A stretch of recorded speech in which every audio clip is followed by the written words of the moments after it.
السلام علیکم ورحمۃ اللہ وبرکاتہ۔ خواب میں کتے کا دیکھنا۔ ابن سیرین رحمۃ اللہ علیہ کہتے ہیں کہ خواب میں کتے کا مطلب بد کردار بے وقوف آدمی ہے، اور خواب میں کتے کو دیکھنا کمزور دشمنوں اور ان میں بہادری کی کمی کی نشاندہی کرتا ہے، اور پاگل کتا چور کی علامت ہے اور کم اخلاق ہے۔ خواب میں کتا پکڑ رہا ہے بدعت تک، لیکن جو شخص خواب میں کتوں کو اس کا پیچھا کرتے ہوئے دیکھتا ہے، اس سے ظاہر ہوتا ہے کہ دشمن اس میں چھپے ہوئے ہیں۔ شیخ نابلسی کہتے ہیں کہ خواب میں کتے ذلیل لوگ ہوتے ہیں،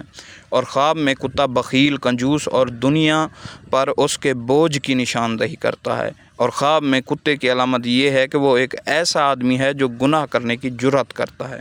وہ ایک احمق ہے، اور خواب میں کتے کا حملہ اخلاق سے عاری شخص سے دشمنی کی طرف اشارہ ہے۔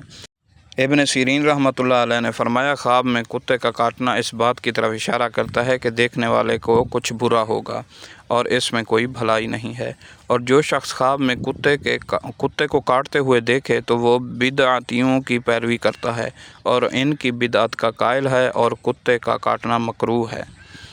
النابلسی کہتے ہیں کہ جو شخص خواب میں کتے کو کاٹتے یا نوچتے ہوئے دیکھے تو اس کا دشمن اتنا ہی نقصان دہ ہے جتنا کہ کاٹنے کی طاقت، اور خواب میں درد اور خواب میں کتے کا کاٹنا بیماری کی طرف اشارہ ہے،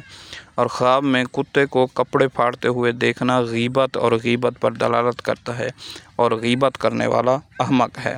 خواب میں کتے کا پاؤں یا ٹانگ میں کاٹنا اس آدمی کی طرف اشارہ کرتا ہے جو خواب کے مالک کے لیے اپنے دین اور دنیاوی معاملات کو خراب کرتا ہے، اور جو شخص خواب میں کتے کو اپنی ٹانگ سے کاٹتے ہوئے دیکھے تو اس کے دشمن اس کی روزی اور اس کی زندگی میں خلل ڈال سکتے ہیں۔